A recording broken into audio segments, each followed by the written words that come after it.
Is war ein ungemelijk warmer Nachmittag and April, als ich mich wieder einmal in der Gesellschaft meines Freunds Sherlock Holmes in der Baker Street 221b befand. Die Stadt vor unserem Fenster pulsierte mit dem gewanten Londoner Lebensgefühl. Under Duft blahenden Flighters wet von der Straße herüber. Holmes Jedoch blieb dem Frühlingsbeginn gleichgültig. Ganz vertieft in die Entzifferung einer Monographie über altägyptische Chiffren. Ich hatte es mir gerade in meinem Sessel bequem gemacht, als Mrs. Hudson mit ein Telegramm auf einem silbernen Tablet herinkam. Sie reicht dies Holmes mit einem vorsichtigen Blick, zweifellos im Bewusstsein seiner Abneigung gegen Unterbrechungen. Holmes riss es mit einer schnellen Handbewegung auf und musterte den Inhalt mit scharfen Augen. Einen Moment später blickte zu mir auf. Und seine Lippen versuchten sich zu einem sarkastischen Lächeln. Watson, grubbelte und warf das Telegramm auf den Beistelltisch. Offenbar Scotland Yard auf ein Rätsel gestigen, das ihren Verstand übersteht. Inspector Lestrade fordert uns auf, sofort in der St. Bartholomew's Church zu erscheinen. Ein höchst ungewöhnlicher Vorgang bei einer Beerdigung. Ich habe ein Augenbrau. Ein Beerdigung? Gabby's ein Verbriken? Holmes stand auf und klopft sich den Morgenmantel ab. Genau das, mein lieber Watson, ist die Frage. Offenbar ist ein prominenter Bankier, Mr. Albert Caldwell, verstorben. Ren der Beerdigung. Sieht sein Witwe nicht die erwarteten Zeichen von Trauer, sondern lächelte Nein. Strahlt durch die triumphierend. Dieses ungewöhnlich Verhalten hat unter den Trauernden einen Sturm der Spekulation ausgelöst. Ich runzelt die Stirn. Ein Witwe, die bei der Beerdigung ihres Manns lächelt? Das ist wirklich seltsam. Genau. Und es gibt nichts mehr. Laut Lestrade wurde Caldwells Tod offiziell als natürlich eingestuft. Ein plötzlicher Hörstillstand. Da dieser ungerade Jubel hat den lautstarken Verdacht geweckt, dass die Witwe möglicherweise in seinem Tod beteiligt war. Wir verschwendeten keine Zeit und banden uns bald unseren Weg durch die geschäftigen Straßen Londons. Als wir die St. Bartholomew's Church erreichten, wurde ein klein Menschenmensch in der Nähe des Tors. Ich flüsterte vermischt sich mit den Ruffen der Straßenhändler in der Fern. Lestrade, der sichtlich Nerves worked, begrüßt uns. Am Eingang. Mr. Holmes, Dr. Watson, Gott sei Dank sind Sie hier. Sagte und wischt sich über die Stirn. So etwas habe ich noch nie erlebt. Mrs. Caldwell? Nun ja. Sie benehm sich, als hätte sie gerade ein Vermögen bekommen und nicht ihren Mann verloren. Und der alte Mann selbst, Caldwell war für seine eisern Konstitution bekannt. So plötzlich in Herzversigen zu sterben. Holmes nickt. Sie haben mit ihr Witwe gesprochen, nehme ich an. Lestrade seufzte. Kurs. Sie behauptet, Trauer betreffe Menschen unterschiedlich und bestet darauf, dass nichts weiter dahinter steckt. Die Geschichte sind nichts drinnen, aber die Witwe hat sich in die Sakristei zurückgezogen. Holmes nickt leicht. Also Gott. Führen zu ihr. Als wir die Kirche betreten, lag der Duft von Weihrauch schwer in der Luft. Die Trauernden, in düsterer Kleidung, warfen besorgt Blick zur Sakristei. Holmes' scharfer Blick schweift durch den Raum under fast Jeeds. Detail, von den Kränzen am Altar bis zum Dunklen, mit Lilien geschmucktem Mahogany-Sard. Stimmt etwas nicht, Holmes? Flüstert ich dort dutet an Aufleg auf eine Jungfrau. Die abseits der Mensch stand und sich mit Team Spitzentaschen die Augen tupft. Beobachten Sie, Watson.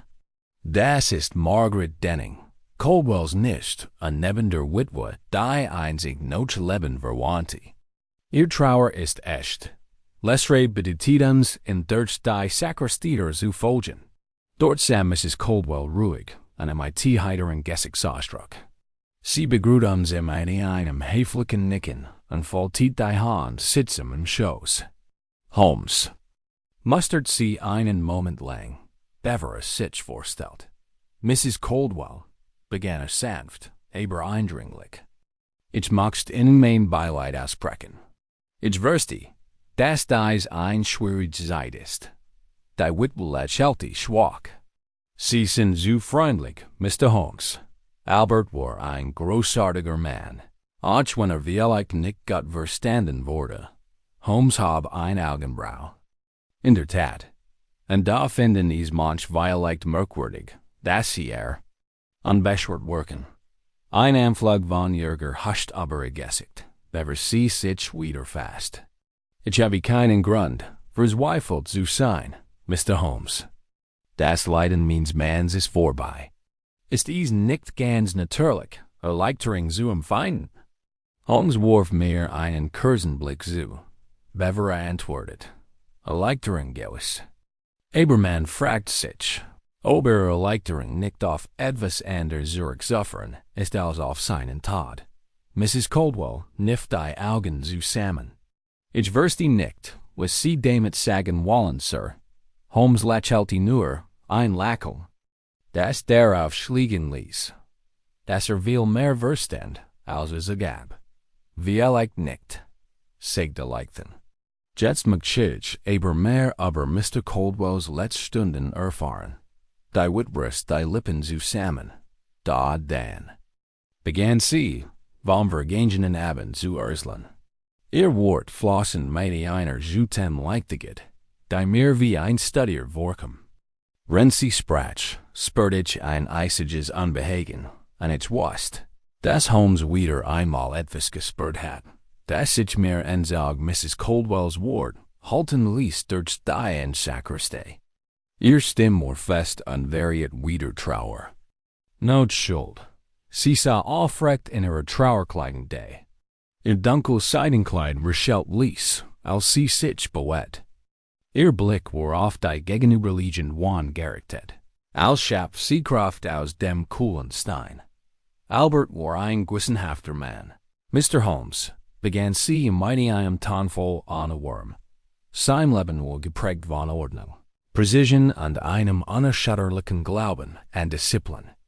Stand im Morgengrauen auf, fröstet schweigend und widmet sein Tag der Leitung seiner Bank Caldwell und Sums. Sein, Abend während seinen Buckern und gelegentlich der trockenen Gesellschaft seiner Finanzpartner vorbehalten. Holmes büht sich wieder, ohne den Blick von ihrem Gesicht abzuwenden. Und sein Gesundheitsstand? Gabby's urgent welch Anzeichen davor, dass sein Herz so plötzlich versiegen kennt? Sie lächelte, ein kurzes, angespanntes Lächeln. War allem Anschein nach ein robuster Mann. Allerdings hat in den letzten Monaten aber ein leicht Unwohlsein geklagt, ein Engel in der Brust und gelegentlich Atemnot. Ich habe ihm geraten, einen Arzt aufzusuchen. Aber Albert Stolz auf sein Vitalität ließ ein solch Schwarz nicht zu. Holmes faltet nachdenklich die Hand vor dem Körper. Und in der Nacht vor seinem Tod? Zum ersten Mal zögert. Die Witwe. Ihr Hand balten sich leicht im Schoß, ein winzig Gest. Die Holmes jedoch nicht enging. Wir haben allein gegessen, antwortet sie und die Stimme wurde zu einem Murmel. Ein ruhiges Essen. Wirkt geisteswest, abgelenkt. Später, als sich in sein Arbeitszimmer zurücksag, klagte Ernie über sein Brust und nahm ein Dosis seines Blitzenstöckungsmittels. Am nächsten Morgen fand ich in Süßem gesunken. Aber seinem Schreitisch, sein Hand umklammern immer noch den Stift, sein Gesicht. Ashfall. Sie hielt in, ihr Blick war unkonzentriert. Als wird sie die Schien noch einmal durchspielen. Ich habe sofort den Arzt gerufen. Aber es war zu spät. Dr. Hargrove stellt innerhalb einer Stunde seinen Tod fest, der an Herzversigen. Lit. Holmes' Augen strahlten sofort, als hätten Wort ein Private Theory bestigt. Warf mir einen flüchtigen Blick zu, der von einer Frage sucht, die sich in seinem Kopf formt. Und dies ist das Kongsmittel, das nahm, Vor Holmes ruhig fort. War ist sein eigen Mischung oder etwas Verschreibungsfiglich? Mrs. Caldwell zigert Ein Anflug von Unbehagen Durchbrecher sonst so Gelassine Haltung. Is war ein Kruguter Heilmittel, auf das schwör. Ein Gebru aus Baldrian, Fingerhut, an einigen anderen Krudern. Die davor beacon waren, die. Nerven zu beruhigen. Holmes Geschichtsausdruck verschurfsich. Fingerhut, sagen Sie? Merkwürdig. Dies is crowd, is beacon for seeing hers worksome working, Mrs. Caldwell. Man fragt sich. Obermann in seiner selbstbewussten Art vielleicht unwissentlich seinen eigenen Tod herbeigeffert hat. Sie richtet sich auf und hab trotzig das Kinn. Sie unterstellen will. Mr. Holmes, Albert kennt sein eigen Gesundheit besser als jeder ander. War ein Bankier, kein Narr. Holmes duns Lächeln kehrt Zurich. In der Tat, aber selbst der schärfste Verstand kann ein Gefahr übersehen. Die sich direkt via unseren Augen verbergt. Danke, Mrs. Caldwell. Ich glaub, ich habe für den Moment jene Gerrit. Anna. Ihr Antwort abzuwarten. Stan Holmes auf und bedeutet mir, im Haus der Sakristei zu folgen. Lestrade, de Draugen verweilt hat, warf uns einen fragenden Blick zu, als wir herauskämen. Nun? Flüsterte und schloss sich uns aus. Wir uns auf den Weg zum Ausgang machten. The first die Witwe so schuldig? Holmes blieb unauffällig in seinem Tempo. Ich wurde nix so verreilig sein, Lestrade. Is gibt not viel zu klagren. Vorst benteiligt zweidinch. Einen genaueren Blick in das Arbeitszimmer der Verstorbenen und ein Gespräch Doktor. Ha Grove. Die Wahrheit verbirgt sich, wie so oft, in Detail. Als wir in den hellen Londoner Nachmittag hinstreiten, die schwere Steinmauer der Kirche hinter uns gelassen, spürte ich die vertraut Beschleunigung der Jad in Holmes Schritten. Sein Augen leuchteten, und zweifellos ging im Kopf bereits ein Dutzend möglicher Lösungen für das Rätsel durch. Das wir uns lag, ich für meinen Teil konnten erhoffen, dass die Instinkt meines Frühens, so scharf und unträglich sie sich immer erwiesen hatten. Uns auch dieses Mal wieder zielsicher zur Wahrheit führen würden. Wir kehrten in diesem Nachmittag in nachdenklichem Schweigen in die Baker Street Zurich. Das Klappern unserer Kutschenrigger vermischt sich mit dem fernen Summen der Unaufhörlichen. Londoner Trubels. Holmes lehnt sich Zurich. Sein scharfen Gesichtszug verloren sich im Halbdunkel der Kutsche. Sein langen Finger wie dem Gesicht verschränkt. Rende in Gedanken die verworrenen Fäden die Falles durching.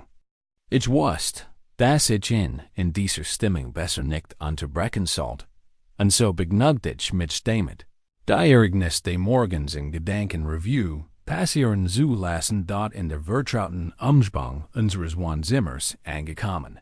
Und dort sich Holmes verhalten schlagartig. Warf seinen Mantel ab und begann, mit der rastlosen Energie eines Jagdhunds auf der Spur, im Zimmer auf und ab zu gehen. Hielt nur in, ein Streichholz anzuzünden und sein Pfeif anzuzünden.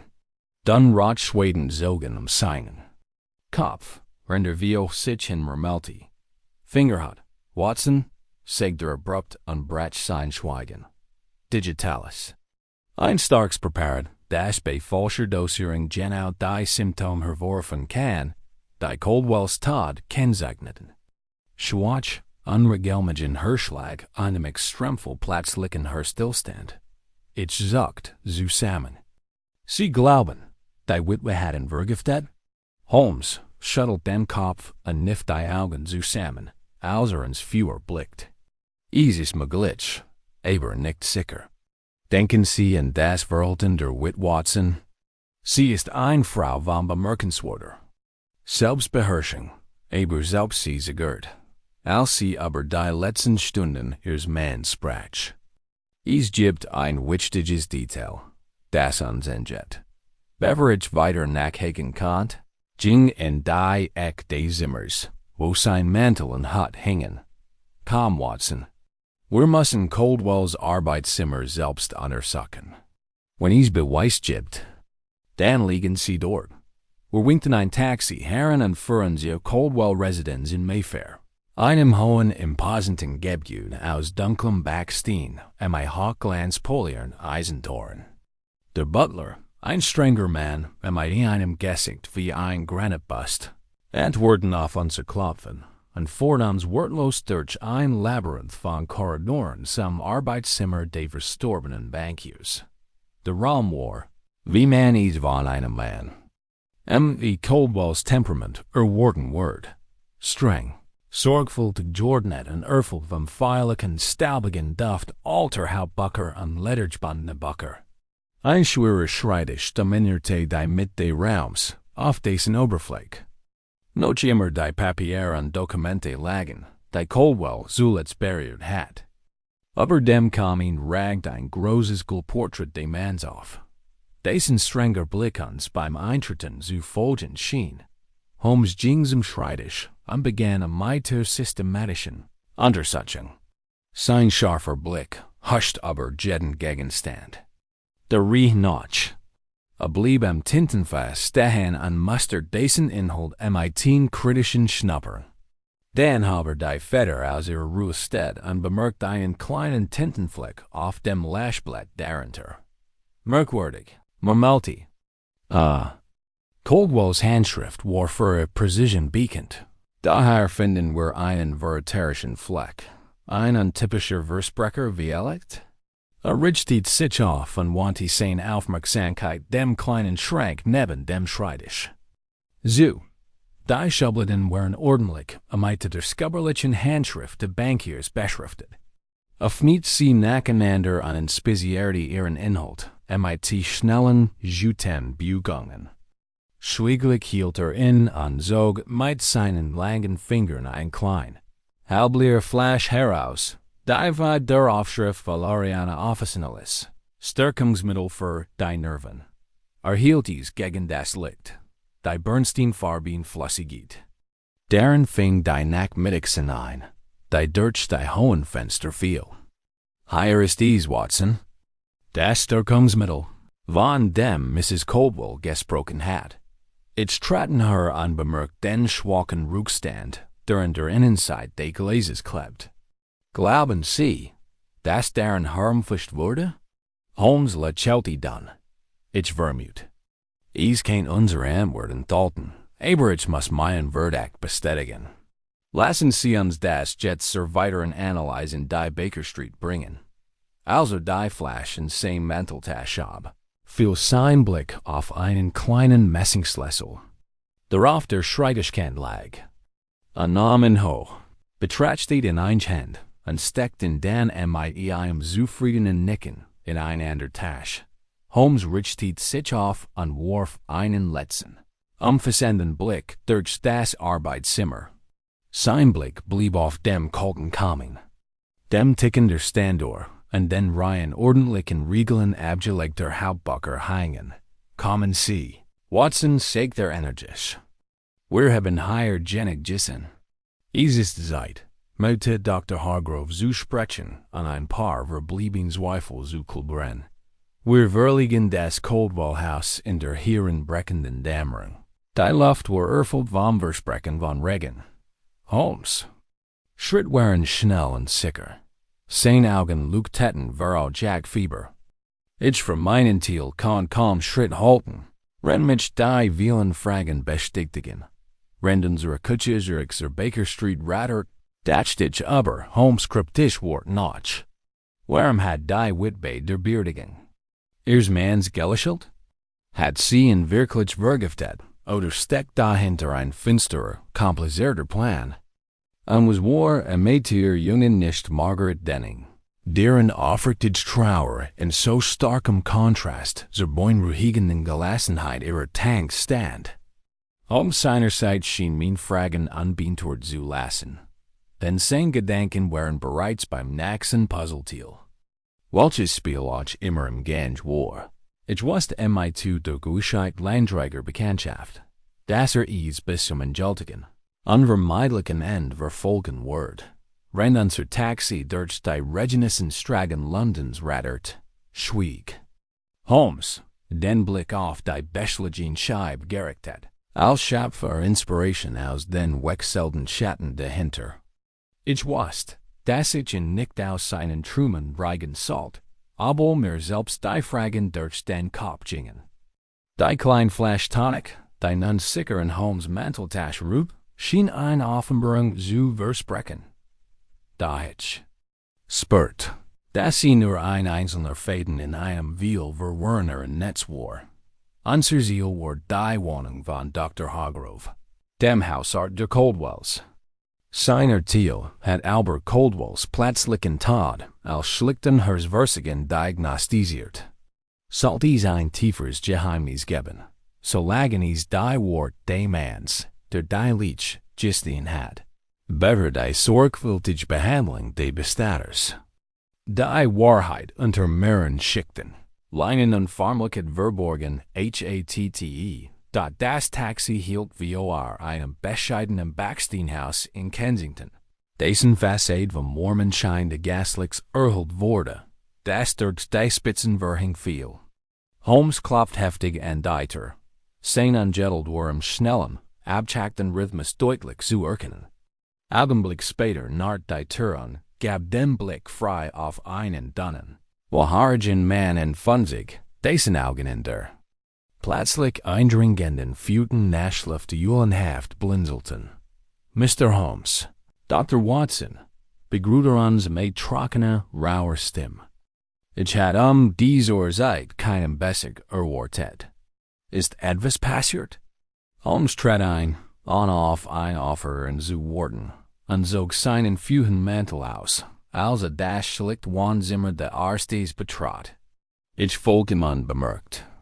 Den schwachen Duft von Heilkrautern und Pfeifenrauch, der in der Luft hing.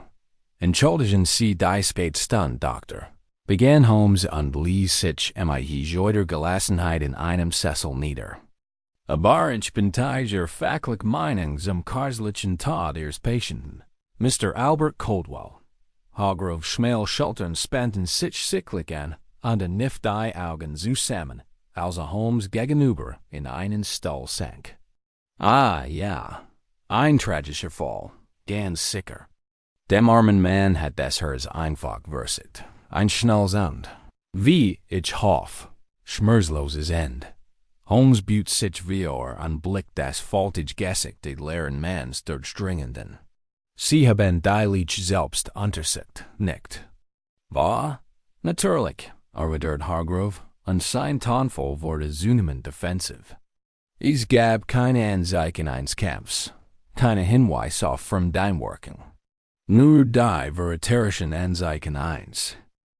Herzstillstands, ein blügliche Verfärbung der Lippen, ein leichter Schaum vor dem Mund. Als ganz klar auf einen Platz liegen. Herzstillstand hindeutend. Holmes' Augen blitzen zufrieden auf. Darf ich Sie dennoch fragen, Doktor, ob Sie die Möglichkeit einer Vergiftung in Betracht gezogen haben, insbesondere die Auswirkungen von Digitalis? Hargrove verstieft sich, sein dünne Hand umklammerten die Armlehne seines Stuhls. Einen Moment lang schien mit seiner Antwort zu ringen. Sein Mann bewegt sich stumm, bevor seine Stimme wiederfand. Digitalis? Wiederholte ungläubig. Sie wollen damit sagen, dass Coldwell vergiftet wurde? Von wem denn? Holmes zog die kleine Flash aus seiner Manteltasche und hielt sie ins Feuer. Die Bernsteinfarben, flüssig darin glut wie ein Tropfen geschmolzenes Glas. Ihre Klarheit wurde jettig durch den schwachen Rückstand getrot, der in der Innenseite klebt. Dies, Doktor, ist das Wirkungsmittel, das Ihr Mann laut Mrs. Coldwell in der Nacht seines Todes eingenommen hat. Eisen tot sicherlich Baldron, aber auch Finger hat, die Kell von Digitalis. Sagen Sie mir, haben Sie dies Flash untersucht, als Sie die Leech untersuchten? Hargroves Blick wandert zur Flash, sein Gesicht wurde sicklich blass. Ich habe es nicht getten. Es erschien mir damals antig. Coldwell had in der Vergangenheit leicht hers beschworen. An sein Alter ließ einen plötzlichen Anfall vermuten. Holmes lippen versigen sich zu einem dann lächeln. In der Tat, und da muss ein Mann ihrer Erfahrung da wissen, dass Digitalis ein ausreichender Mensch genau die Symptome hervorrufen kann, die sie beschrieben haben. Unregelmäßiger Hirschlag, Atemnot, plötzlicher Kollaps, Hargroves. Dann Hahn zitterten, als nach einem Glas Brandy auf dem Beisteltisch griff. Sein Finger klirrten Nerves gegen das Kristallglas. Nahm einen langen, zitternden Schluck, bevor wieder sprach. Sein Stimme kam mehr als ein Flüstern. Mr. Holmes, werfen Sie mir vorsichtig Vio? Holmes' Gesichtsausdruck blieb unterjober. Nicht unbedingt, Doktor. Aber ich finde es merkwürdig, dass ein Mann ihres Kennens ein so wichtiges Detail übersieht. Sagen Sie mir, ist Ihnen vielleicht sonst noch etwas Unschwindliches in der Lich aufgefallen? Irgendwelche Flecken, Ververbungen oder andere Anzeichen, die auf ein Ende zu dieser Sache hindeuten könnten? Hargrove runzelt die Stirn. Sein Blick wandert zum Feuer, als such der Trost in diesen Wurm. Jetzt wo du es sagst. Da war etwas Merkwürdiges. Als ich ihn untersucht, bemerkte ich einen merkwürdig schwachen Puls. Es kam mir seltsam vor. Aber im Schock des Augenblicks dachte ich nicht weiter darüber nach. Holmes lehnt sich zurück und kniff die Augen. Zusammen rende dies neue Information verarbeitet. Ein schwacher Puls, sagen Sie? Wirklich merkwürdig. Ich glaube, ich habe da eine Theorie. Aber ich muss sie erst bestätigen. Bevor ich irgendwelche Anschuldigungen erhebe. Das Gessig der erste Augenblick noch mehr. Sein Augen weiten sich für aufkeimender Furcht. Was meinen Sie, Holmes? Holmes stand abrupt auf und steckt die Flash am Dämmstückungsmittel zurück in die Tasche. Die Fäden in diesem Fall sehen sich immer mehr zusammen, Doktor, und ich vermute, wenn sie sich endlich zusammenfügen, werden wir unseren Tighter in einer arglosen Falle finden. Damit dreht sich auf dem Absatz bedeutet mehr im zu folgen. Ich warf dem Zittern erst einen letzten mitfühlenden Blick zu, bevor ich meinem Freund hinterherhielt. Die Folgen von Holmes plötzlichem Aufbruch gingen mir durch den Kopf. Als wir wieder in die cool Nachtluft hinstreiten an die Straßenlaternen lange, flackern Schatten auf das Feuchtkopfsteinpflaster warfen, kann ich nicht anders als mein Besorgnis auszudrücken. Holmes, flüstert ich bemüht mich, sie seinen langen Schritt zu halten. Glauben Sie wirklich, dass Dr. Hargrove in Coldwells Tod verwickelt ist? Holmes blieb in der Ecke stehen, sein Scarfsprofil im trüben Schein einer fernen Gaslampe. Ich glaub, Watson, wir stehen kurz davor, ein weitaus komplizierteres Komplott aufzudecken als bloß Slitch voraussiegt. Kommen Sie. Es gibt noch viel zu tun, bevor dies not vorbei ist. An dem ich Schritte in den Nebel daven. Sein Fell flattert hinter ihm wie die Flügel eines großen schwarzen Vogels. Und ich muss ihm hinterhergehen. Mein Herz klopft wie Aufregung. Aber die Jad. Dichter Nebel hing über London, als wir zur Baker Street zurückkehrten. Die Räder unseres Taxis platzten durch seichte Region Futzen, die im schwachen Schein der Gaslaternen schimmerten.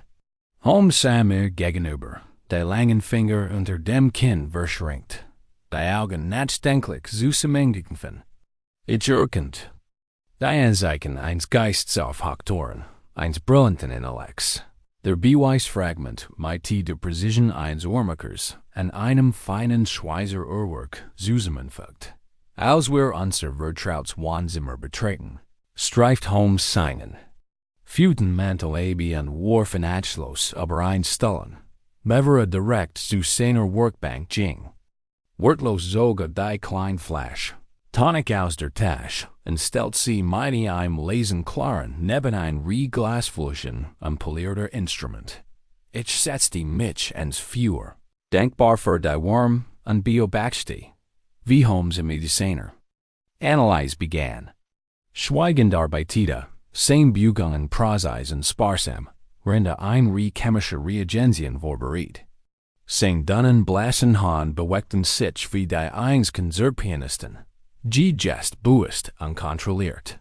Nach ein paar Minuten entkorkte die Flasche und goss ein klein Mensch der Bernsteinfarben Flüssigkeit in ein Glaskeil. Der Scarf erdig Duft von Bouldern, erfüllt den Raum, vermischt mit einem leichten Hauch von Jod und Schwefel. Holmes fügt ein paar Tropfen einer klaren Lösung hinzu. Sein Augen verringten sich, als die Mischung Kirsch kommt, der Regie. Ein dunkler, trüber Farbe annem, merkwürdig, mermeltia und beaut sich nur. Wie ich vermutet hat. Das Durchgangsmittel enthielt nicht nur Baldrian und Fingerhut, sondern auch ein Spur Tollkirsch. Ich beaut mich wie mein Puls beschleunigt sich. Belladonna? Dan wurde Coldwell also da vergiftet? Holmes richtet sich auf, und in seinen Augen glüht Jeans eigentümlich Feuer, das nur der Nervenkitzel einer Entdeckung entfachen kann. Reelect Watson. Aber bieten Sie die Sorgfalt, mit der dieses Gebrauch überreden wurde. Es war kein einfacher Mordversuch. Nein, hier war ein berechnender Kopf schuld, der sich mit den Feinheiten pflanzlicher Gift auskennt. Jemand, der genau wusste, wie man dies Komponenten so ausbalanciert, dass sie die Symptome eines Versigens vortuschen, ohne sofort Verdacht zu erregen. Stellt die Glaskeil beiseite und nahm den kleinen Messingschlüssel aus Coldwells Arbeitszimmer in die Hand, drehte ihn in seinen Fingern, den Blick abwesend, als gehe aber sein Geheimnis nach. Überlegen Sie mal, Watson, sagte und hielt den Schlüssel ins Feuer. Warum sollte ein so gewissenhafter Mann wie Coldwell einen so unmarkierten Schlüssel auf seinem Schreibtisch aufbewahren, wo leicht entdeckt werden kennt? Muss ein besonder Bedeutung gehabt haben. Etwas, auf das sich gezwungen fühlt. Häufig zu riefen. Ich runzelt die Stirn und versicht verzweifelt, seinen Gedanken zu verstehen. Vielleicht ein privater Safe? Oder ein Geheimfach in seinem Schreibtisch? Holmes' Augen glänzten. Genau. Und da haben wir sein Arbeitszimmer gründlich durchsucht und kein solches Fach gefunden. Das deutet darauf hin, dass sich der Schlüssel, den veröffnet, woanders befindet. Vielleicht sogar außerhalb seines Zuhauses. Stand abrupt auf, ging zu seinem Buckeriegel und zog ein dickes, in Leder gebundenes Adressbuch heraus. Mit joider geschwindigkeit blätterte darin, bever mit seinem langen, blassen Finger auf einen bestimmten Eintrag tippt. Coldwell und Sean. Lasser lot vior und nift die Augen zusammen. Banker und Anlageberator mit Burroughs in der Threadneedle Street. Dort, glaub ich, werden wir das nächste Puzzleteil finden. Ich will protestieren.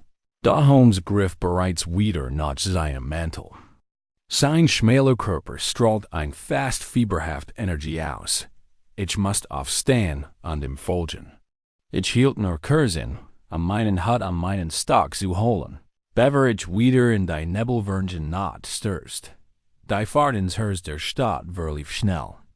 Das Taxi ruckelt und schwankt, als unsere Kutsche sein Pferd durch die engen Regennissenstragen trieb. Wir uns regten die Lichter die Londoner Finanzviertels auf. Grellen Gasflammen flackerten wie die Augen von Rob Tyron in der Dunkelheit. Coldwell und Sons befand sich in einem hohen, imposenten Gebäude aus dunklem Stein. Die Eisentor am polierten Messingbeschlag reflektierten das Licht der Gaslaternen Memmigkalter, unerbittlicher Klarheit. Holmes stieg rasch aus, warf dem Fahrer ein. Man zu und schritt die Stufen zum Hauptdingen hinauf.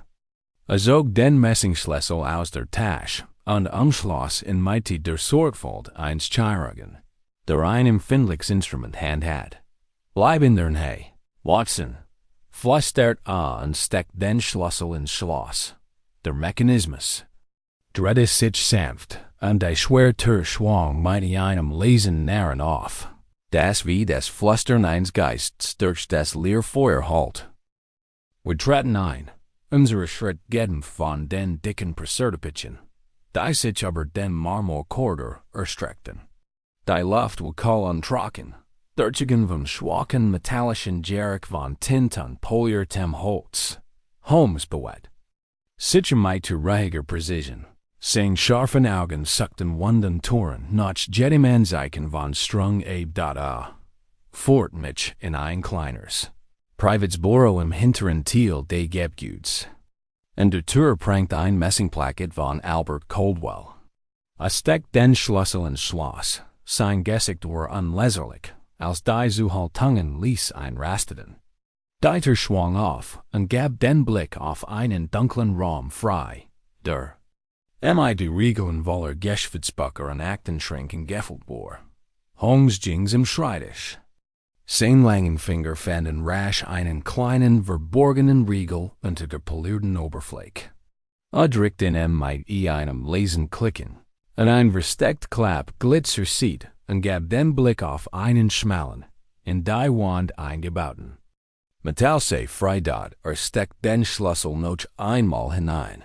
Und diesmal gab das Schloss mit einem befriedigenden Klicken nach. Darin fand ein kleines, in Leder gebundenes Tagebuch, dessen Einband das Wappen der Familie Coldwell trug, und einen dicken Stapel Korrespondenz, ordentlich mit einem roten Band zusammengebunden. Holmes zog das Tagebuch heraus und blättert. Rasch darin, bevor plötzlich innehielt und Luft holt. Seine Augen trafen mich, und Intensität jagt mir einen Schauer über den Rücken. Watson, sagte Lies, aber energisch. Ich glaub, wir haben gerade das Motiv für Coldwells Mord entdeckt. Holmes blätterte mit chirurgischer Präzision durch das ledergebundene Tagebuch. Seine scharfen Augen überflogen jeden Eintrag mit einer Geschwindigkeit, die den dichten, verkrampften Handschriften trotzt.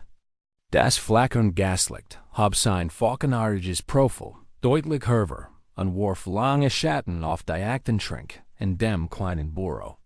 Ich stand neben ihm, und mein Puls beschleunigt sich, als ich flüchtig Zahlen und hastig hingekritzelt. Notizen über Schulden, Investitionen und Verstecktransaktionen erhascht. Murmelte Holmes, rennt sein Finger mitten auf einer Seite, mit dicht geschriebenem Text innehielt.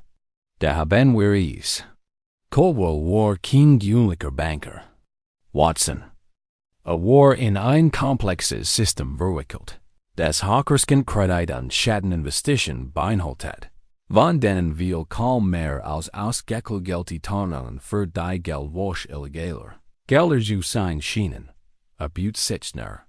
Und nicht die Augen zusammen, als einen besonders dichten Textblock entziffert. Und hier ist die Verbindung, die ich vermutet habe. Ein Rie von Zollingen und ein Gus M. Denning, dasselbe Margaret Denning, die wir bei der Beerdigung kennengelernt haben. Ich sucht zusammen, mein Gedanken. Rasten. Sein nicht? Aber warum soll so heimlich Geld zukommen lassen? Holmes klappt das Tagebuch mit einem lauten Knall zu und steckt dies in seine Manteltasche. Das, mein lieber Watson, ist genau die Frage, die wir beantworten müssen. Aber zuerst wollen wir sehen, welche anderen Schatz dieser Safe noch birgt. Griff tiefer in das klein, versteckt Fach und holt einen zweiten Stapel Papier. Der mit einem dicken roten Band zusammengebunden war. Vorsichtig lässt ein und bracht ein Rie von Briefen zum Vorschein, die in einer feinen, geschwungenen Handschrift geschrieben waren. Holmes überflog die ersten Zeilen und presst beim Lesen die Lippen zusammen. Das sind Brief höchstpersönlicher Natur. Murmelte und kniff die Augen zusammen. Liebesbrief, wie es aussieht, und nicht an Mrs. Coldwell, sondern an eine ganz andere Frau gerichtet. Mir stock der Atem. Ein Affer? Holmes lächelte Eine. In der Tat. Ich scheit, unser strenger, disziplinierter Bankier war. Nicht so immer gegen die Leidenschaften des Herzens, wie seine Fendlichs Image vermuten ließ. Dies Brief sind unterzeichnet für immer den Margaret. Mir lief ein kalter Schauer über den Rücken. Sei nicht? Holmes meme verfinstert sich. Das glaub ich nicht. Wahrscheinlicher ist, dass dies Margaret ein geliebt war, die wie einen Decknamen benutzte, war Identität zu verschleiern. Aber es gibt noch ein weiteres Puzzleteil, das wir berücksichtigen müssen. Griff erniet in den Safe und holt diesmal ein klein Polierte. Elfenbeinschatullherver. Die Oberfläche war mit kunstvollen Verzierungen verziert. In den Deckel war das Familienwappen der Caldwells eingraviert. Holmes hab sie vorsichtigen, drehte sie in seinen Händen und drückte dann einen versteckten Riegel in der Seat. Der Deckel sprang auf und gab den Blick auf Marier sorgfältig deren Verstaut Fleischkorn frei. Jedes ist mit Caldwells präziser Handschrift beschriftet. Holmes zog ein Flash heraus und hielt sie gegen das Licht. Die klärflüssige darin fing das Schwarzlicht der Gaslampe ein, und Oberfläche krügelte sich, als sie hinand.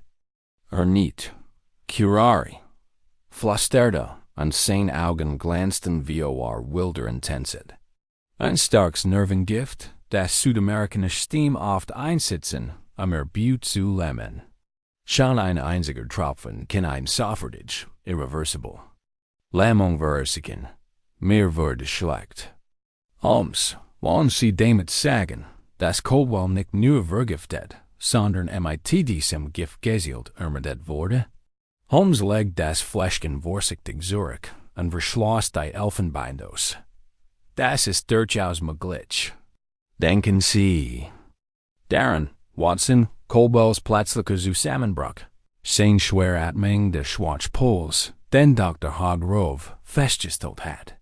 Els korrespondiert mit den Wirkungen von Curari, insbesondere wenn es in kontrollierter Dosis verabreicht wird.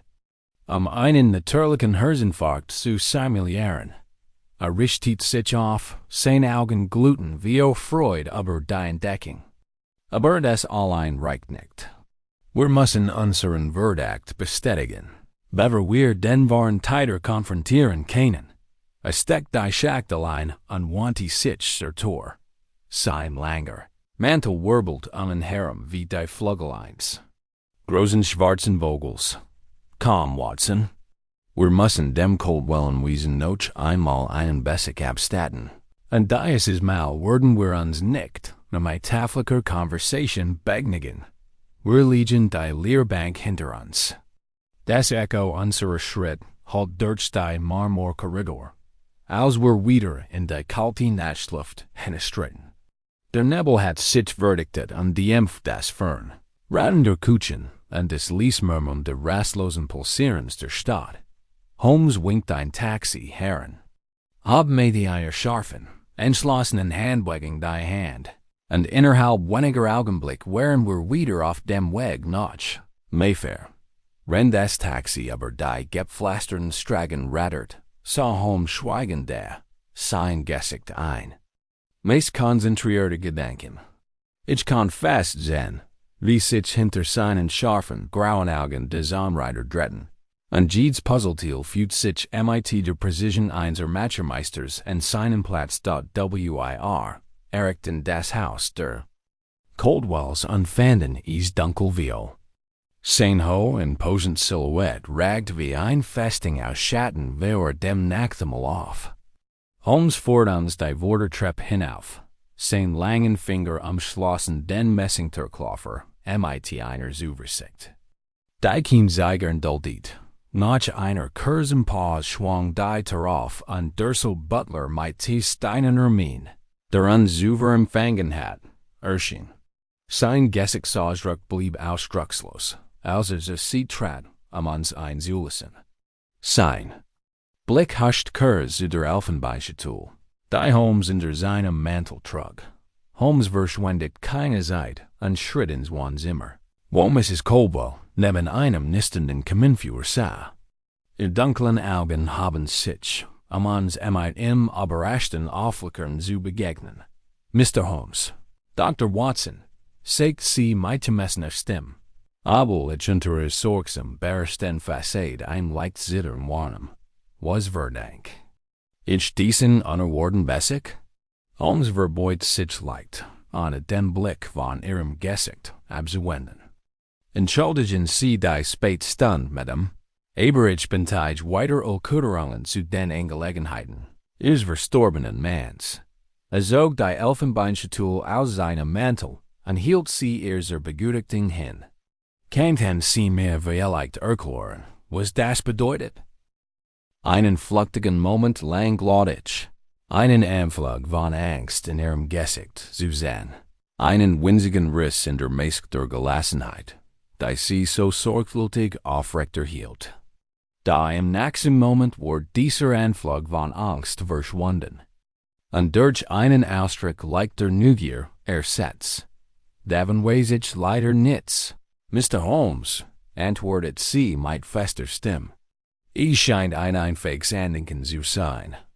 Mein Mann hat leider viel solcher Erinnerungsstück auf Bord, von denen mir die meisten wenig bedeuten. Holmes Dunn's Lächeln kehrt zurück, und seine Augen glänzten wie Raubtierhunger. Tatsächlich? Dann haben sie vielleicht. Misdagigen, wenn ich es genauer untersuch, Attratvio. Sein schlanker Körper warf einen langen, flackernden Schatten auf die feuerbeludene Wand, und ich spürt, wie die Spannung im Raum zu einem greifbaren Crescendo anstieg. Welches Geheimnis auch immer sich hinter diesen glänzenden Wänden verbarg. Ich wusste mit plötzlicher, tiefster Gewissheit, dass wir kurz davor standen, es zu luften. Mrs. Colwells Dunkelaugen blieben auf Holmes gerichtet, ihr tief variiert. Nichts als ein Schwatsch zirkelten Neugier. Sie sah da wie ein aus Marmor gemagelle Figur. Ihr schlanken Hand ruhten auf den samtenen Armlehnen ihres Stolz. Ihr hellen Finger mighty einer Jutana Leggings ineinander verschränkt. Die von Selbstbeherrschung und stiller Stärke sucht.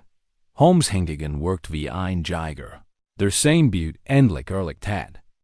Stellt die Elfenbeinschatulle auf einen Beisteltisch in der Nähe. Sein langen Finger verweilten einen Moment auf dem polierten Deckel. Bevor sich aufrichtet und die Witwe mit einem durchdringenden Blick mustert. Verzeihen Sie mein. Direkt, Madame, begann mit leiser, aber energischer Stimme. Aber ich sehe mich gezwungen zu fragen. Wie Gott kannten Sie Ihren verstorbenen Mann wirklich? Ein Anflug von Furcht oder bloßem Ärger huscht über Mrs. Colwells gefassts Gesicht. Da sie erhob sich rasch an ihr dünnen Lippen versen sich zu einem schwachen, unterchoberen Lächeln. Ich würde sagen, ich kannten. So gut, wie eine Frau ihren Mann, Mr. Holmes, nur kennen kann, antwortet sie ruhig. Albert war ein zurückhaltender Mensch, aber tilt mehr mit. Was für ingebrecht hielt. Holmes kniff die Augen zusammen. Angemessen, ja. Aber vielleicht nicht aus? Hätten Sie zum Beispiel gewusst, ob ein Weizleben hat? Eins, dass sorgfältig wie seiner Familie und der Gesellschaft geheim hielt? Die Hand der Witwe klammerten sich unmerklich fester an die Armlehnen, der einzig Hinweis auf Versöhnung Anspannung. Mein Puls beschleunigt sich bei diesem Anblick. Ich spürt, dass Holmes einen Nerv getroffen hat. Ich bin mehr. Nicht sicher, ob ich Ihr Andienung wüsste, Mr. Holmes, sagt sie mit cooler, ruhiger Stimme, obwohl ich unter der glatten Oberfläche ein leichtes Zittern vernahm. Mein Mann war ein integrer Mann, ein ingesenner Bankier und ein Hingebungswohler. Amen. Welch Geheimnis sie sich auch immer einbilden. Ich versichere Ihnen, sie sind nicht weiter als die Einbildungen eines beberaktiven Geists. Holmes lächelte. Seine Lippen waren schmal und scharf, ohne Wurm. Vielleicht. Und afraid.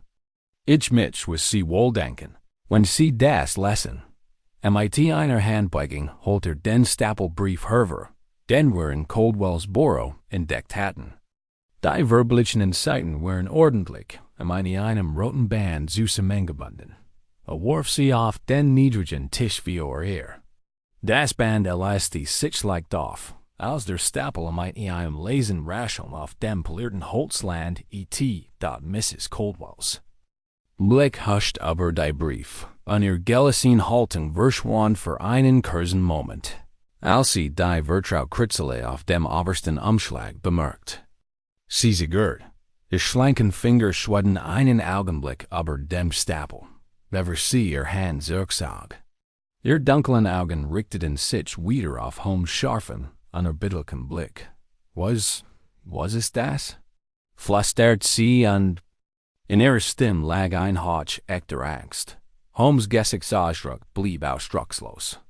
Dies, Madame, sind Liebesbrief, adressiert an ihren verstorbenen Mann, und unterzeichnet von einer gewissen Margaret. Ein Name, den sie, wie ich glaub, kennen. Einen langen Moment lang war das einzig Geräusch im Raum das Nistern des Führers, dessen Flammen lange, flackern Schatten an die reich getfüllten Wand warfen. Mrs. Coldwell's Atem ging flach und unregelmäßig an der Fassung. Sie brach wie ein Statue, die von einem plötzlichen, heftigen Schlag getroffen wurde. Du liegst, flüstert sie. Ihr Stimme rau wie plötzlicher, verzweifelter Wort. Mein Mann. Oh, Word niemals. Holmes' Blick verharrtet sich, und sein schmal Gestalt schien größer zu werden, als einen einzigen beschwichtigen Schritt auf die Witwe zuging. Kommen Sie schon, Madame. Sie wissen genauso gut wie ich, dass Albert Coldwell kein Heiliger war. Dies Brief beweisen das und nichts mehr. Sie enthüllen ein Geheimaffair, die sorgfältig vor der Gesellschaft und der Familie geheim gehalten wurden, aber mindestens einer anderen Person bekannt war, jemandem, der bereit war, für seine eigenen Interessen zu tun, Mrs. Coldwells. Augen blitzen plötzlich wild auf, und einen Moment lang dachte ich. Sie wird gleich aufspringen und Holmes auf der Stelle schlagen. Da dann erlosch das Feuer in ihren Augen und wurde von einem müden, resignierten Ausdruck abgelöst, der von lange vergertem Schmerz und bitterem Verrat sucht. Du hast keine Ahnung, flüstert sie, ihr Stimme zittert wie einer Mischung. Aus what an Trauer? Keine Ahnung, was ich durchgemacht habe. Albert war nicht der Mann, für den die Welt hielt. War ein Tyrann, ein kalter, berechnender Manipulator, dem nichts anders wichtig war als sein eigen Macht und sein Reichtum. Ich habe ihn vielleicht einmal geliebt, aber dies Liebe ist längst erloschen, zermalmt unter der Last seiner Lügen und seines Verrats. Holmes sagt nichts. Sein scharfer Blick ließ ihr Gesicht nicht los, wenn sie sprach, und Wort sprudelten in einem Schwall aufgestarrter Qual hervor. Ich wusste von Margaret, fuhr sie fort, und ihre Stimme gewann in Kraft, als die Schleusen ihrer Trauer aufbrachen. Ich habe die Brief vor Jahren entdeckt, versteckt in doppeltem Boden seiner Schreibtischstuhl. Natürlich habe ich ihn darauf angesprochen, aber lacht nur an tat meinen Schmerz, als das Gejammer einer trickten, naiven Erfroeb. Sagt mir, ich sah ihm nichts Wort, nur ein Beiwerk, ein dekoratives Element in seiner sorgfältig konstruierten Welt. Ihr Augen brannten wie unvergessenen Tränen. Ihr schlanker Kraft zittert wie der Kraft ihrer lange unterdrückten. What? Also ja, Mr. Holmes, ich wusste von seiner Affair. Aber ich habe ihn nicht gerettet. Ich habe ihm vielleicht tausendmal den Tag gewünscht. Aber ich bin kein Martyr. Holmes nicht leicht den Kopf, ohne ihren Blick abzuwenden. Vielleicht nicht. Aber sie verbergen etwas, Madame. Etwas das, wie ich vermute, der Schlüssel zu dieser ganzen Angelegenheit ist. Griff Erniet in sein Manteltasche und holt den kleinen Messingschlüssel hervor, den wir in Coldwells Arbeitszimmer gefunden hatten. Hielt in sie begütigten hin. Sein langen Finger festem des cool metal gelegt. Sagen Sie mir, Mrs. Coldwell, sagt an sein Stimme wurde zu einem lesen. Gefgrücken flustern, was pfeffnet dieser Schlüssel? Einen. Langen eingespannen Moment lang sagt die Witmits. Ihr dunklen Augen hefteten sich auf den Schlüssel, als war ein Schlang, die zum Angriff bereit war. Dann, meine einem langsamen, zitternden Atemzug, begegnet sie Holmes' Blick. Ihr Gesichtsausdruck war ein seltsam Mischung aus Angst und Trotz. Wollen Sie es wirklich wissen, Mr. Holmes? Flüstert sie, und ihr Stimme trieft vor bitterer Ironie. Dann werd ich es Ihnen zeigen. Aber ich warn Sie, die Wahrheit kennt selbst für Sie unerträglich sein. Mrs. Coldwell erhob sich langsam von ihrem Stuhl. Das Fuhrlicht war flackern Schatten auf ihr scharfen, aristokratischen Gesicht. Sie bewegt sich mit der Bedsteigen mit einer Frau, die seit langem die Kunst geübt hat, waren Gefühl zu verbergen. Da ich bemerkt ein Zittern in ihren Schritten, als sie den Raum zu einem hohen, geschnitzten Mahagony-Schrank in der hintersten Eck durchquert. Holmes und ich sahen schweigend zu, wie sie nach einem kleinen silbernen Schlüssel griff, der in einer dünnen Kette am ihren Hals hing. Sie zögerte einen Moment, ihr Finger zitterten, als sie das Metall streifen. Bevor sie den Schlüssel in das versierte Schloss des Schranks steckt. Die Zuhaltungen klickten ließ, und die schwere Tür schwang auf. Darin befanden sich polierte Holzriegel voller ordentlich geordneter Dokumente. Hauptbucher und sanftfutterter ETU ist dort Mrs. Coldwell, griff nach der Rückseite des Schranks und tastet mit ihren schlanken Fingern die glatt Innenseite ab, bis sie einen versteckten Riegel fand. Sie drückten, und mit ihrem Lesen, mechanischen Klicken glitt ein Verborgen zur Seite und gab den Blick auf ein schmales Fach in der Rückwand frei. Aus dieser Nische zog sie ein klein schwarz Eisenkist hervor, deren Oberfläche vernarbt und ramponiert war, als heit sie jahrzehntelang Strapazen urchigen. Dies hier, sagt sie mit leiser, angespannter Stimme, pfeffnet ihr Schlüssel, Mr. Holmes. Sie stellt die Schachtel auf einen Beistelltisch. Ihr dunklen Augen blickten Holmes verwandt und als kam. Sein langen, blassen Finger griffen bereits nach dem Messingschlüssel in seiner Manteltasche. Steckte in das verste Schloss der Schachtel. Der Schlüssel drehte sich mit einem leisen, widerwilligen Nähren. Bevor der Deckel aufsprang und einen Stapel ordentlich gefältelter Papier und ein kleines, in Leder gebundenes Tagebuch zum Vorschein brachte. Holmes' Scarfaugen huschen über den Inhalt. Seine schmalen Lippen pressten sich zu einem schmalen Strich zusammen, als das Tagebuch herausgab und die vergilbten Seiten durchblättert. Ich traten und spät über seine Schulter auf die verkrampft, kräkelige Handschrift, die Jeedsblatt Dikten. Theorischen Wirrwarr aus Zahlen, Daten und kryptischen Anmerkungen füllt. Du mein Gut, murmelte ich, rend. Ich versuchte, den dichten Text zu verstehen. Was soll das denn? Holmes' Blick traf mich mit grimmigem Gesichtsausdruck.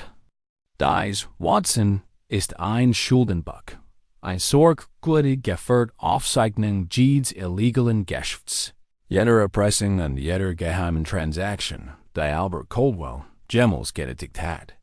Es ist ein vollständig Aufzeichnung seiner kriminellen Machenschaften, verborgen vor den neugierigen Blicken seiner Bankkollegen unter Kontrolle der Justiz, erblättert zu einer besonders abgegriffenen Seite in der Mitte des Tagebuchs und knifft die Augen zusammen, rende laut.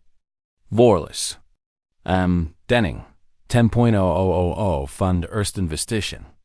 Weiter bis zur Beilegung des Familienstreits. Blickt scharf auf. Und sein grauen Augen leuchteten vor plötzlicher Erkenntnis. Denning, Margaret Denning. Sein nicht mehr. Lief ein kalter Schauer über den Rücken. Etwa warum investierte so viel Geld in sein eigen nicht? Welcher Streit keinen so etwas getrieben haben? Holmes mein verfinstert sich. Das, mein lieber Watson, ist genau die Frage, die wir beantworten müssen. Aber zuerst wollen wir sehen, welch anderen Geheimnis dies Kist noch birgt. Legt das Tagebuch beiseite und griff tiefer in die Eisenkiste. Zog einen dünnen Stapel Brief hervor, zusammengebunden mit einem verblichenen schwarzen Band, vorsichtig elastieren, sein langen Finger arbeiteten mit chirurgischer Precision. Als den ersten Brief infiltriert. Sein Blick huscht rasch über die sauber geschriebenen Zeilen, und presst die Lippen zusammen, rende los. Dies Brief, Mameltia, sind von Margaret Denning selbst und sprechen von einem verzweifelten Bedarf von Geld. Ein. Nicht nur bezeichnet sich zu regeln. Sie schreit von Drohungen gegen sie, von Schulden, bei zwielichtigen Gestalten und von der wachsenden Angst, dass der Tod ihres Onkels nur der Anfang sein kennt, erhielten und sein. Scharfer Blick traf meinen. Watson, ich glaub, wir haben gerade das Motiv für Caldwells Mord aufgedeckt. Es scheint, dass Margaret nicht nur ein Trauer nicht war, sondern eine Frau, die in einem Netz aus Lügen und Betrug gefangen war. Eine Frau, die verzweifelt genig war, zu tun, mit Geheimnisse zu schützen. Mrs. Caldwell sank. In ihren Stuhl Zurich, ihr dunklen Augen blickten hohl wie Angst und Resignation. Du hast keine Ahnung, flüstert sie. Ihre Stimme zittert wie der last lange unterdrückte Trauer. Du hast keine Ahnung, was du dieses Mädchen fähig ist. Sie kam wie Jahren zu Albert und fled Hilfe. Und danach hat Mitleid mit ihr. Bezahlte Schulden, bewahrte sie wie Skandalen. Und im Gegenzug wurde sie zu seiner Schackfigur. Ein Werkzeug für sein eigenen perversen Plan. Holmes kniff die Augen zusammen. Und da vermutet das hinter dieser Geschichte mehr steckt als bloß Erpressung und finanzielle Ruin. Margaret Denning ist keine bloß Schackfigur. Sie ist ein Spielerin in diesem Spiel. Eine Frau mit eigenen Ambitionen und dem unerbittlichen Willen. Die zu verwirklichen. Wani sich wieder der Eisenkiste zu und zog einen letzten, dann Umschlag heraus, der mit markenten roten Wachswappen versiegelt war. Einem Wappen, das it suffert als das der Familie Caldwell erkennt. Mit einer einzigen, entschlossenen Beugung brachte das Siegel, rennt sein scharfer Blick rasch über die sauber geschriebenen Zeilen. Huscht. Marmeltia, und sein schmalen Lippen versigen sich zu einem kleinen, grimmigen Lächeln. Hier ist dies, Watson. Das letzte Teil unseres Puzzles. Adrette den Brief, damit ich in Lesson konnte. Die sorgfältig geschriebenen Worte haben sich deutlich von dem vergilbten Papier ab. Wenn ich enget, im Falle meines Todes vermake ich hier mit meinen gesandten Necklace meiner Geliebten nicht Margaret Denning. War es Jessen, mein Tod ist unter natürlichen Umständen eingetreten. Bewertet auf ein Verbrechen, wirkelt dieses Erbe am Mainwürmigen, wird auf mein wohlteigen Stiftungen verzielt. Unterzeichnet, Albert Caldwell. Mir stock der Atem. Aber das bedeutet, dass Margaret als Urban Word vorgestet. Sein Tod wird als natürlich eingestuft. Holmes nickt, und sein scharfen Augen funkelten wild und raubtierhaft. Genau, Watson. Und wenn ich richtig vermute, hat sie bereits Mannen ergriffen, genau das zu erkennen. Ließ die Eisenkiste zerschnappen. Ließ mein seinen langen Fingern das Tagebuch und die Brief in sein Manteltasche gleiten und drehten sich zur Witwe. Sein Gesichtsausdruck war ein seltsam Mischung aus Mitleid und Kalter. Bergmender what?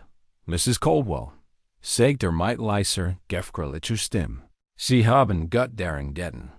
Die Geheimnis ihres Mann so lang as you verbergen. Da, Hitch. First, die Zeit des Schweigens ist vorbei. Wenn Sie gerechtigt wollten lassen wollen, müssen Sie mehr als erzählen. Was Sie aber die Beziehungen ihres Mann zu seiner nicht wissen, und zwar schnell. Denn wenn wir einen weiteren Mord verhindern wollen, müssen wir schnell und meter solch eins Jägers handeln. Der same Butte verfolgt. Die Witwe Sim in die Augen. Gesicht will blass und angespannt. Und einen langen, angespannten Moment lang dachtich, sie wird abeln. Da dann nickt sie mit einem sittenden Atemzug. Und ihr dunklen Augen füllten sich mit wilder, bitterer Entschlossenheit.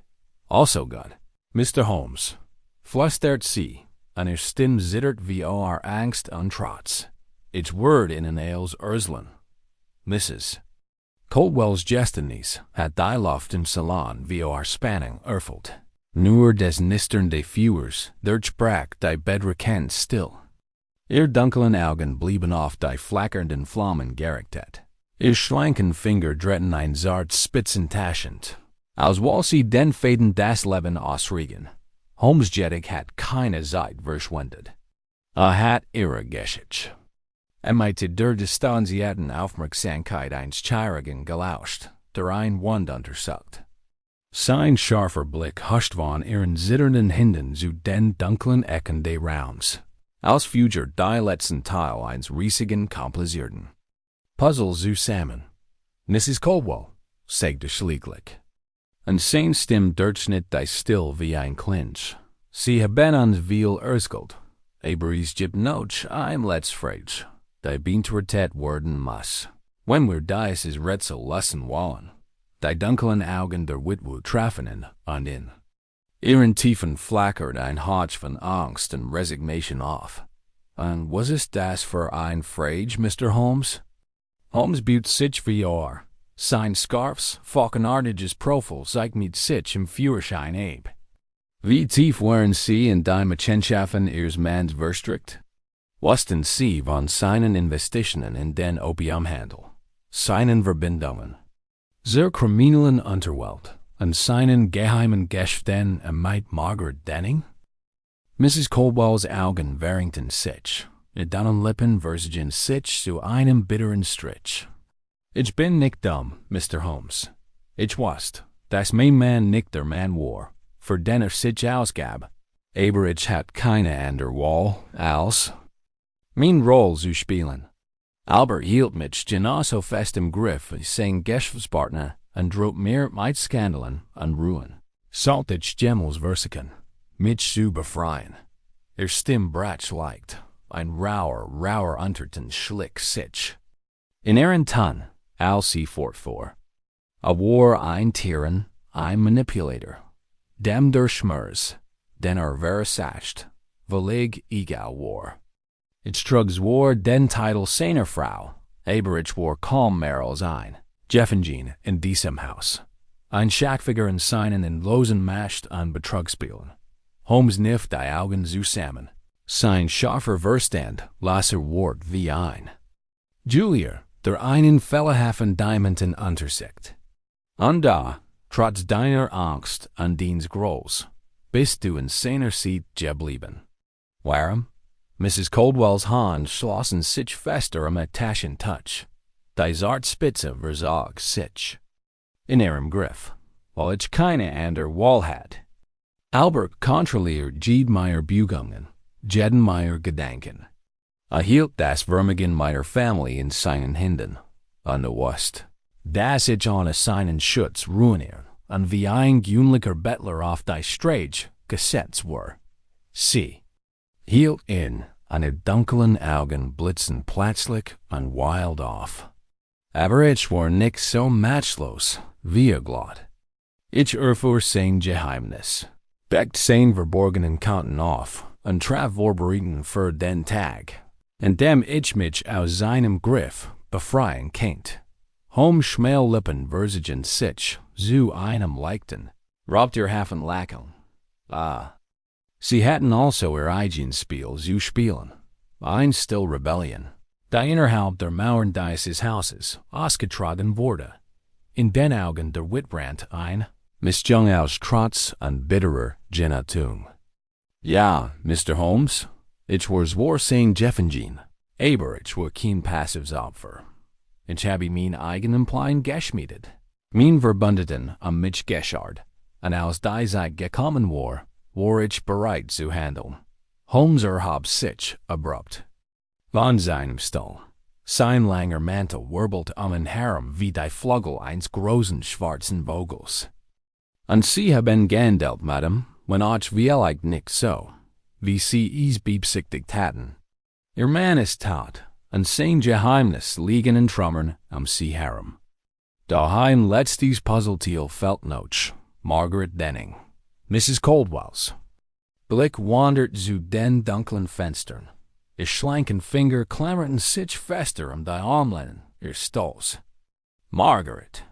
Sie ist ein gefgrüßte Frau, Mr. Holmes. Ein Wesen voller List und Tag. Bereit, jeden zu warten, der im Weg steht. Ich habe Albert davor gewarnt, aber wollte nicht auf mich rennen. Glad, kann Sie kontrollieren, so wie mich kontrolliert hat. Holmes' Augen funkelten wild und raubtierhaft. Und da ist sie es, dein und die Zugel in der Hand heilt, dass sie das Gesamtvermögen ihres Manns Gebiet hat. War's jesset natürlich. Sein Tod wird als natürlicher Tod eingestuft. Die Witwe blickt, und ihr dunklen Augen weiten sich für plötzlichem Verständnis. Sie glauben also, dass sie ihn gerettet hat?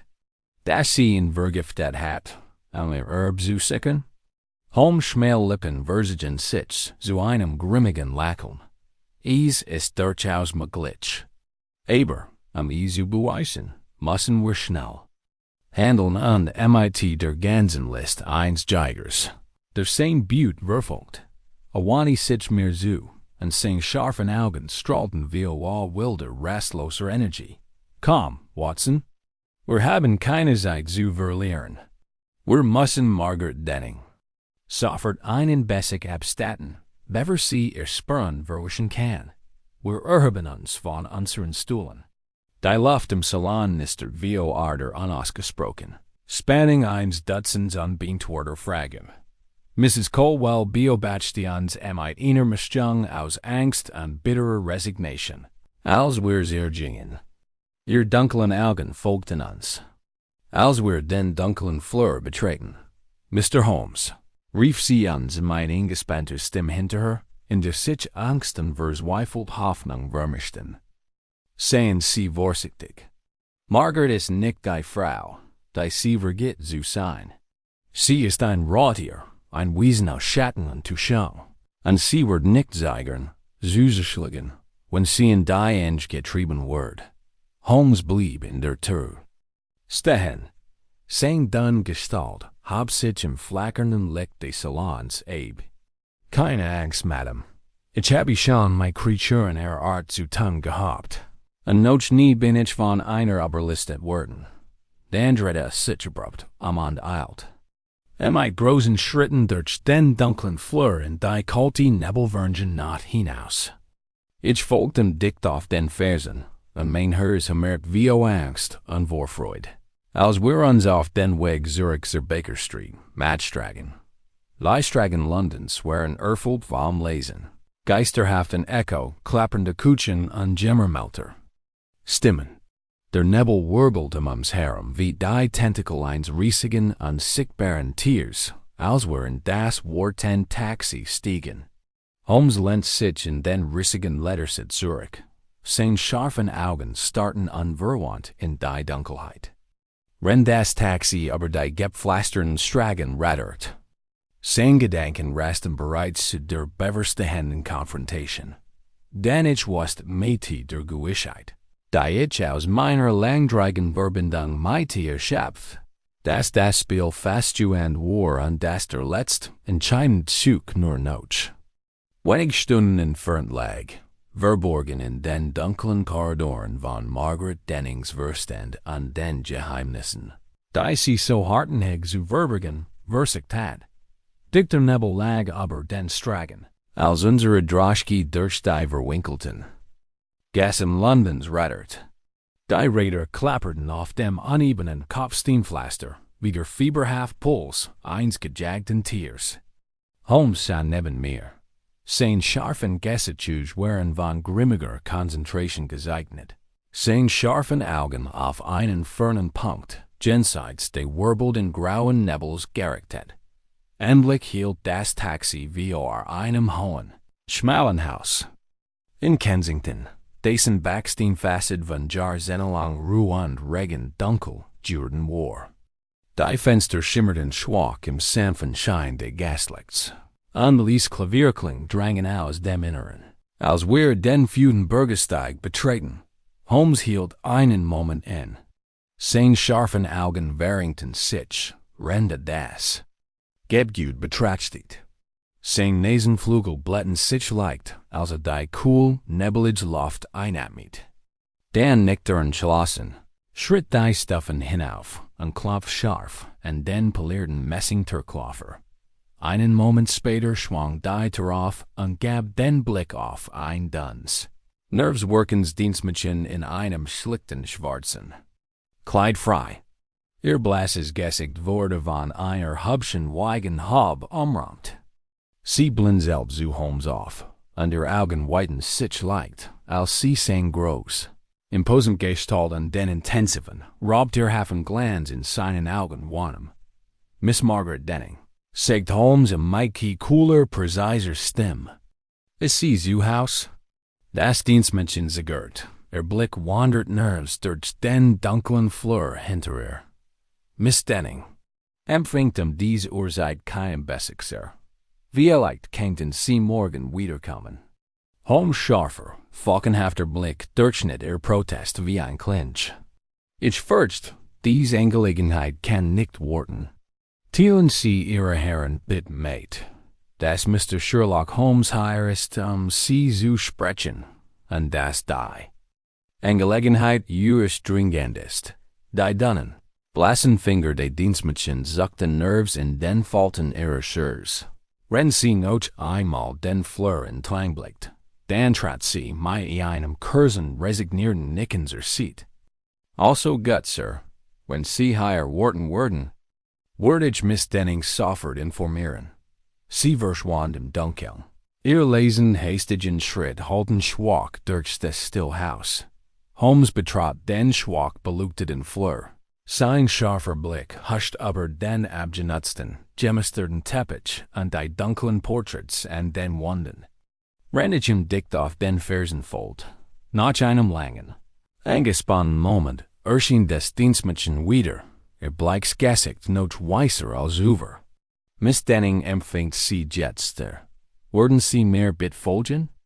Sie fuhr dann sein schmal, narren Trepp hinauf in einen kleinen, schwach beleuchteten Salon im zweiten Stock. Die Samtworns waren fest zugezogen, die Nebelwürnchen naht, davor zu verbergen. Margaret Denning stand im Kamin, die schlanke Gestalt von den flackernden Flammen umrahmt. Ihr dunklen Augen warnten sich, als sie uns näher kommen sah. Mr. Holmes, sagt sie mit kühler, ruhiger Stimme, obwohl ich unter der glatten Oberfläche ein leichtes Zittern vernahm. Was verdank ich diesen unerwarteten Bessick? Holmes' scharfer, raubtierhafter Blick heftet sich auf sie. Sein schmalen Lippen versagen sich zu einem leichten, grimmigen Lächeln. Ich glaub, Sie wissen genau, warum ich hier bin, Miss Denning. Ihr Onkel, Albert Caldwell, ist tot, und ich habe Grund zu der Annahme, dass Sie weit mehr über die Umstände seines Todes wissen, als Sie bisher preisgegeben haben. Einen langen Moment lang sagt Margaret nichts. Ihr dunklen Augen funkelten in einem seltsamen, undurchschaubbaren Licht, als sie Holmes' durchdringenden Blick begegnet. Dann ging sie mit einer langsamen, besteigen Beugung zu einem kleinen Schreibtisch in der Ecke und schenkte sich aus einer Kristallkaraf ein Glas Sherry ein. Ihr schlanken Finger zitterten leicht, als sie das Glas an die Lippen fort. Sie sind ein kluger Mann, Mr. Holmes, sagt sie schließlich mit einem bitteren, spöttischen Unterton in der Stimme. Vielleicht zu klug für Eigen's wohl. Aber sagen Sie mir, was macht Sie so sicher, dass ich am Tod meines Onkels beteiligt war? Holmes kniff die Augen zusammen, und sein Schmelgestalt schien größer zu werden, als einen einzigen bestätigenden Schritt auf sie zumacht. Weil, misständing die Teil dieses Puzzles zu perfekt und zu präzise zusammenpassen, als dass es bloßer Zufall sein kennt. Der plötzliche Tod ihres Onkels, das sorgfältig verheimlicht Schuldenbuch, die versteckten Brief und ihr plötzliche, unerwartet Erbschaft, all das deutet auf ein einzig, und aus wirklich Schlussfolgerung hin, Margarets dunkle Augen blitzen plötzlich wild auf, und einen Moment lang dachte ich, sie würde in einem Wutanfall auf Holmes losgehen. Da dann erlosch das Feuer in ihren Augen und wurde von einem matten, bitteren Lächeln abgelöst, als sie in einen Sessel sank. Ihr schlanker Körper zitterte unter der Kraft langer, unterdrückter Gefühle. Ja, flüstert sie. Ihr Stimme klang rau wie what am bitterer Genatung. Ja, ich habe ihn gerettet. Ich habe ihn vergiftet, genau wie du es zweifellos vermutet hast. Aber welchwohl hat ich? Der Mann war ein Monster, ein Tyrann, der mein Leben in seinen Händen hielt. Der jeden meiner Schritt kontrolliert und mich als Schachfigur in seinen endlosen Macht am Betrugsspielen benutzte. Sie leerte Sherryglas in einem Verzweifelten Zug, wenn der dunklen Augen von unvergessenen Tränen glänzten, rennt sie vor. Ich habe versucht, mich zu befreien, seinem Griff zu entfliehen, aber ließ mich nicht los. Droht, mich zu ruinieren, mein Geheimnis preiszugeben und meinen Ruf zu zerstreuen. Ich habe keine Wahl, Mr. Holmes. Ich habe gegeben, was ich tun musste. Holmes presst die Lippen zu einem grimmigen Strich zusammen, als sie beobachtete. In seinen scharfen Augen blitzte ein Mischung aus Mitleid und Kalter. Bereknender what? Vielleicht, sagte die leise, gefgrillige Stimme, aber Mord ist ein Verbrechen, das unter keinen Umständen entschuldigt werden kann.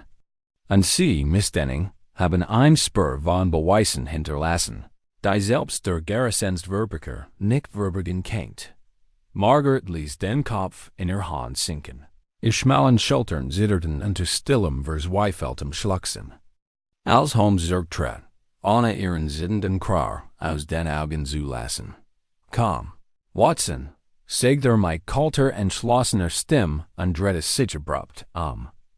Hier gibt es nichts mehr zu tun. Das Spiel ist aus. Wir verlegen schweigend das Haus. Der Nebel wirbelt uns herum, wie der geisterhaft Atem eines großen, unsichtbaren Tiers, als wir erneut die kalten, nebelvergen Straßen Londons betreten. Holmes sagt nichts, als unser Taxi Zurich in Richtung Baker Street returnt. Seine scharfen Augen starten an zu blinzeln in die Dunkelheit. Rennen die Straßenlaternen, wie die geisterhaften Erscheinungen vergessener Verbrechen, vorbeiflackerten. Und als ich neben ihm sah, noch immer von dem schockierenden Geständnis. Dessen Zug war gerade Juren wären, der Scheinendergeber, konnte ich das Gefühl nicht unterdrücken. Das war vielleicht nur ein winzigen Teil der Dunkelheit erblickt hatten, die in der menschlichen Seele lauert.